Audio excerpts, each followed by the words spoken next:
Billionaire's fiancée humiliated the maid's toddler at dinner. Then the billionaire stood up.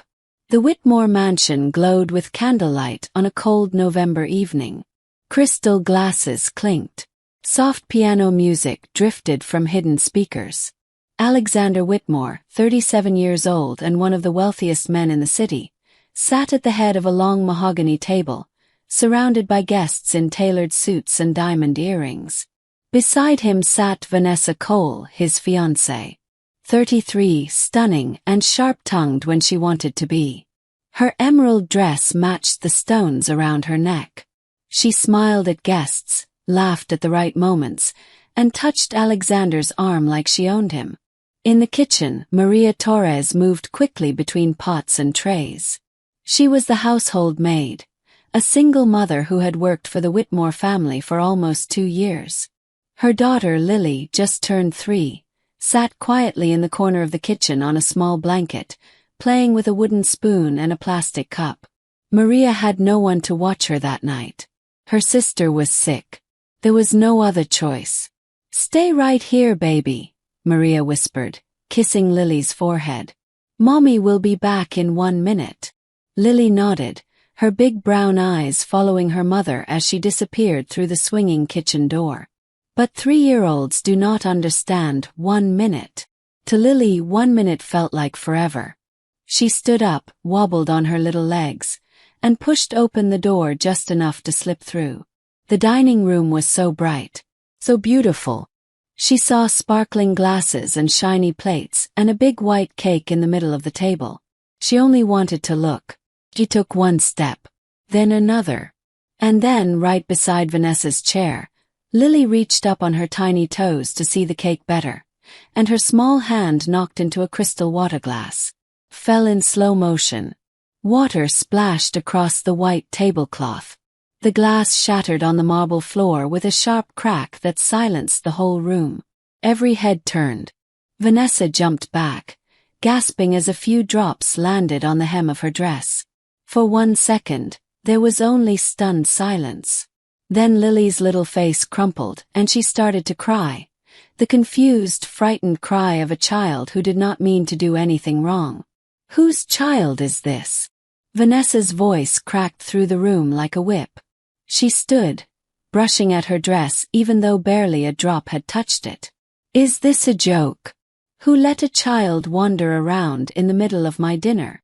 Maria burst through the kitchen door, her face pale with panic. "Lily! Oh my God, baby, are you okay?" She scooped her daughter into her arms, checking for cuts, for broken skin, anything. "Is that yours?" Vanessa's lip curled as she looked Maria up and down. The maid's daughter, running around loose at a dinner party, breaking $200 glasses. "I'm so sorry, ma'am," she just. "Sorry doesn't fix my dress. Sorry doesn't fix the floor. Do you have any idea whose house this is?" Vanessa's voice rose higher, sharper, cruel. She turned to the guests as if inviting them to laugh with her. "Honestly, this is exactly why children like this shouldn't be allowed anywhere near people like us." The room went dead quiet. Lily buried her face in her mother's shoulder, sobbing harder now, not from the fall, but from the fear in the air, the anger she didn't understand aimed at her like a storm. Maria's arms tightened around her daughter. Her eyes filled with tears, but she said nothing. She couldn't. She needed this job. She needed the paycheck that fed her little girl and paid for the small apartment they shared. So she stood there, swallowing her humiliation whole, whispering apologies into her daughter's hair. "I'll clean this up right away," Maria said quietly, her voice shaking. "I'm so sorry for the disturbance." "See that you do," Vanessa snapped, sitting back down and smoothing her napkin like nothing had happened. "And keep her out of sight for the rest of the night. This is embarrassing."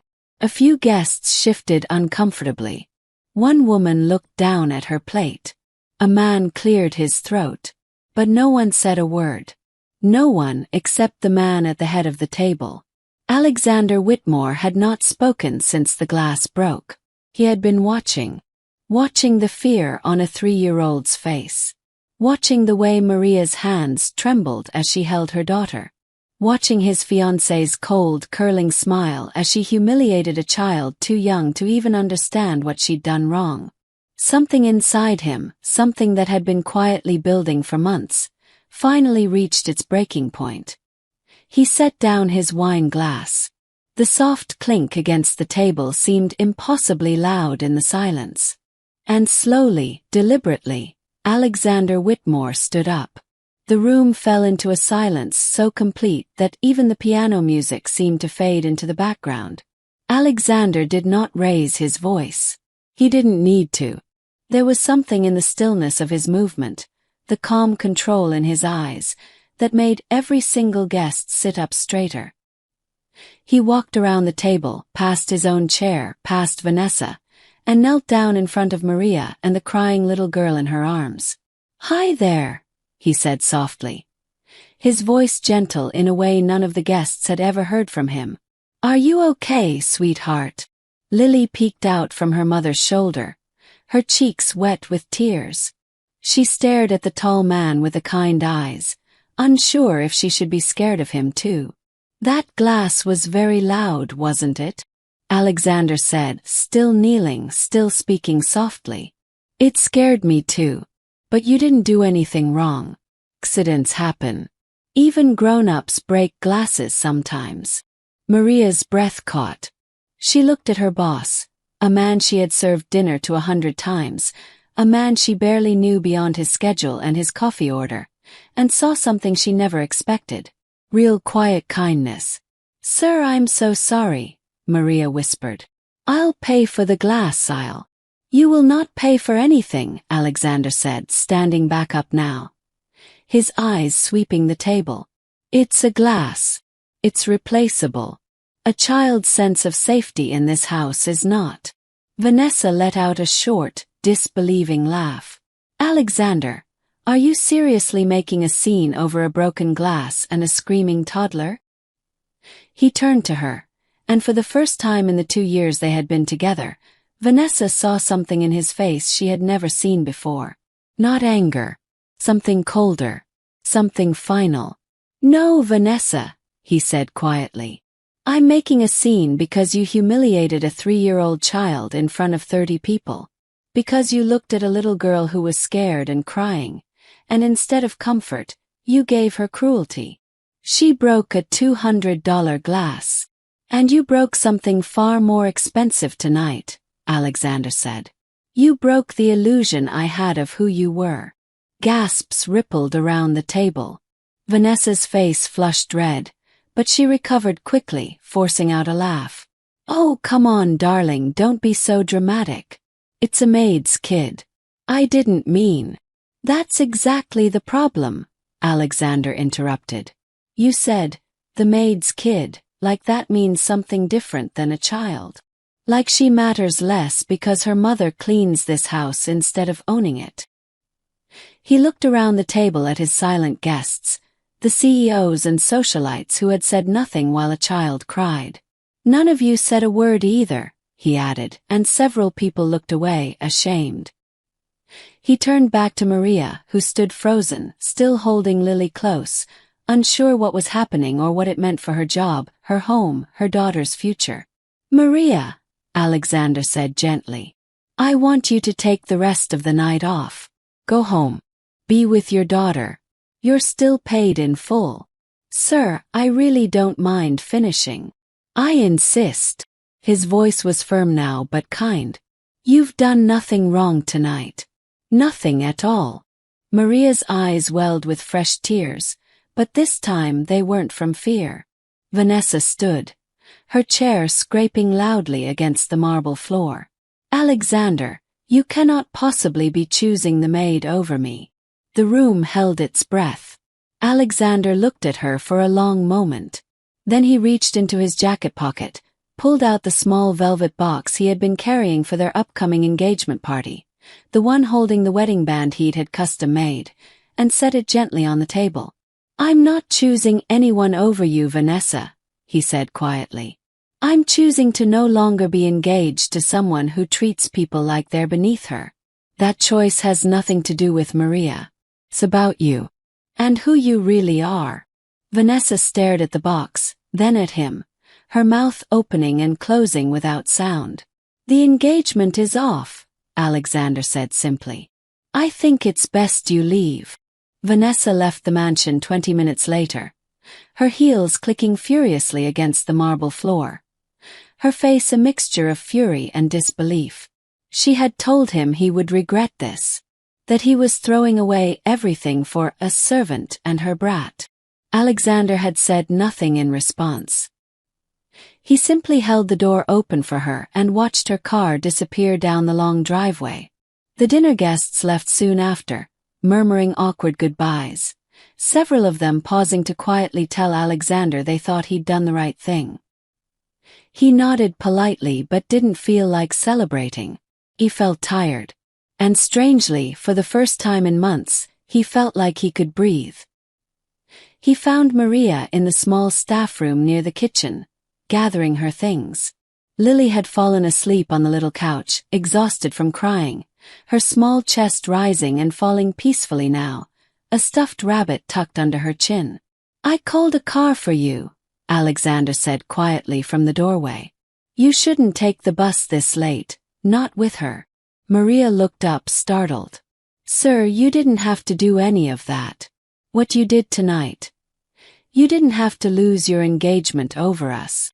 I didn't lose anything, Alexander said, stepping into the room. I found out the truth about someone before I made the biggest mistake of my life.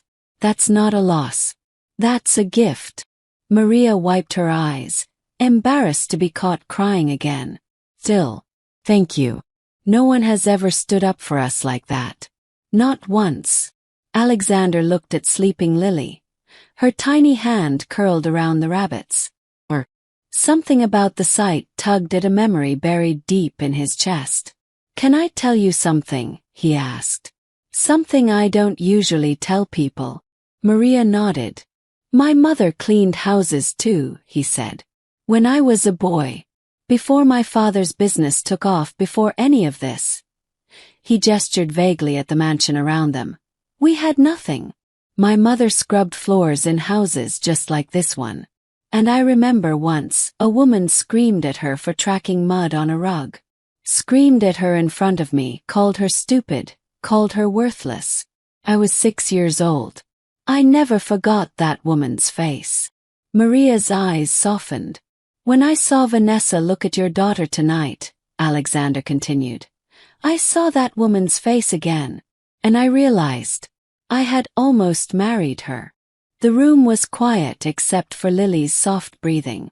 My mother used to tell me that money changes what you can buy, but it doesn't change who you are, Alexander said. I think I forgot that for a while, surrounded by people who only cared about appearances. Tonight reminded me. Maria didn't know what to say. She simply looked at this powerful, wealthy man sitting on a small folding chair in a maid's break room, speaking about his mother with more emotion than she'd ever heard from him in 2 years of quiet, good morning-s and thank yous. You're a good father, Alexander said suddenly, softly. I mean mother. You're a wonderful mother. Anyone can see how much you love her. Maria smiled through fresh tears. She's my whole world. Her father left before she was even born. It's just been the two of us. Then the two of you are doing just fine, Alexander said. Better than fine. The car arrived a few minutes later. Alexander carried sleeping Lily out himself, cradling her carefully so she wouldn't wake, and gently placed her in the back seat while Maria buckled her in. Sir, Maria said before getting in, am I going to lose my job after tonight? With the engagement, with everything that happened? Alexander shook his head immediately. Maria, you didn't do anything wrong. Your job is completely safe. In fact, he paused, considering something, I'd like to give you a raise. And I want to set up a college fund for Lily, if that's all right with you. Maria's breath caught in her throat. Sir, you don't have to. I want to, he said simply. Every child deserves someone standing up for them. Tonight I finally understood that. Weeks passed. The mansion, once filled with cold elegance and Vanessa's demanding presence, began to feel different. Warmer, somehow, even though nothing structurally had changed. Alexander found himself waking up earlier, drawn downstairs by the smell of coffee and the soft sound of Lily's laughter echoing through the halls. Maria still worked her regular hours, but something had shifted between them, a quiet friendliness that hadn't existed before.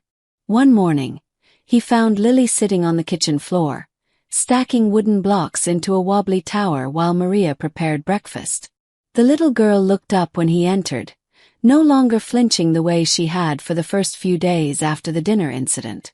Children remember fear, but they also remember kindness, and Alexander had shown her nothing but gentleness since that night. "Mr. Alexander," Lily said proudly, pointing at her tower. "Look, I made a castle." "That is an excellent castle," Alexander said, crouching down beside her. "May I help you make it taller?" Lily nodded enthusiastically, handing him a block. Maria watched from the stove, a soft smile on her face, surprised at how naturally the billionaire had folded himself onto her daughter's level, both literally and figuratively. Over the following weeks, small moments accumulated. Alexander helping Lily with her shoes when Maria's hands were full. Alexander sitting through an entire tea party with stuffed animals because Lily insisted. "Mr. Bear needs a guest." Maria finding notes left by Alexander. Small, thoughtful things like "Lily's favorite crackers are in the pantry," or "I picked up the blue crayons she likes, they were on sale." It wasn't romantic, not at first. It was something quieter. Something built on respect and gratitude and the simple comfort of being seen, really seen, for who you are, not what you do. One evening, after Lily had fallen asleep, Maria found Alexander in the study, staring out the window at the garden below. "You've been so good to us," she said, standing in the doorway. "I still don't fully understand why." Alexander turned, considering his words carefully. "You know, before that dinner, I used to come home to this big, beautiful house and feel completely alone in it. Vanessa was here, but it never felt warm. It never felt alive." He gestured vaguely toward the hallway, toward Lily's room. "Then I hear a 3-year-old giggling over blocks, or humming while she colors, and for the first time in years, this place feels like a home instead of a museum." Maria's cheeks flushed. "She adores you, you know. She asks about you if you're gone too long on business trips." "I adore her too," Alexander said, and then quieter, almost nervous in a way that seemed strange for a man of his stature. "And I've come to adore her mother quite a bit as well." Maria's heart skipped. "Sir. Alexander," he corrected gently. "Please. Just Alexander." "Alexander," she said softly, testing the name. "I don't know what to say." "You don't have to say anything," he said. "I just wanted you to know. Whatever happens, whatever you decide, I'll never treat you or Lily any differently. You matter to me. Both of you. That was true before I said any of this, and it'll be true no matter what you say next." Maria crossed the room slowly, her heart pounding. "I think," she said carefully, "that Lily isn't the only one who's grown quite fond of you." Spring arrived softly over the city, melting away the last of winter's chill.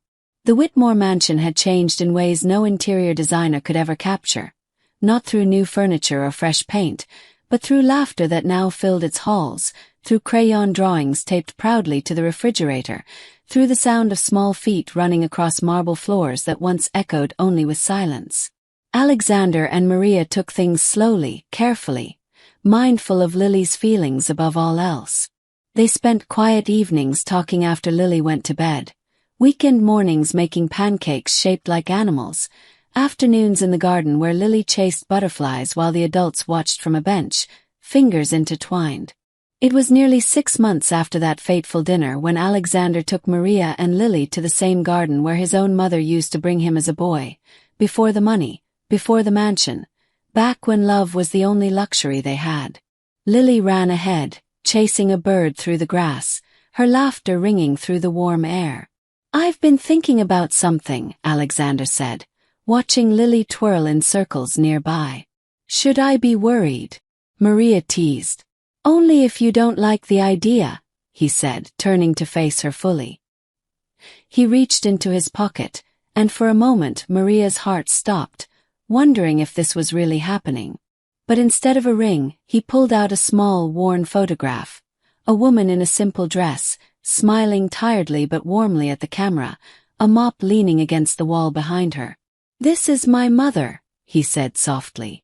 She passed away 8 years ago. I've kept this photo in my desk drawer the whole time, but I never really looked at it until recently. Maria took the photo gently, studying the woman's kind eyes, so similar to the ones she'd grown to love in her son. She used to say that real wealth isn't about how much money you have, Alexander continued, but about how much love fills your home. For years I forgot that. I built this enormous house and filled it with expensive things and impressive people, and it was the emptiest I've ever felt. He took Maria's hand. Then a little girl broke a glass at my dinner table, he said, smiling now.